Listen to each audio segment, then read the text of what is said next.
حرف آخر رو تو خانواده مسلمان مرد میزنه، اما اون حرف آخر چیه؟ میگه هرچی خانومم بگه. اون جمله نهایی ولی مرد باید بگه، ولی اون اینه. واقعا در روایت همین رو داریم ما. میفرماد تا جایی که با اصول شریعت و اسلام منافات پیدا نکرده، تا جایی که خانواده از هم نپاشه، تا جایی که اخلاق و عدالت در خطر نباشه، مرد باید اینجوری ریاست کنه، بگه حرف آخر رو من میزنم، حرف مردم یکیه، ولی اون حرف اینه که هرچی شما بگی. حالا من فقط از این روایت یکیشو میخونم. فرمودن المؤمن یأکل بشهوت اهله.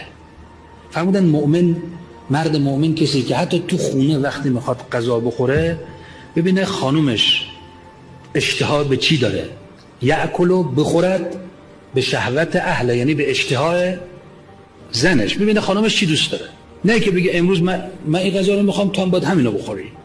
درست عکسشه. حالا کاش که اینجا تمام میشد که ما فقط بگیم ما مؤمن نیستیم.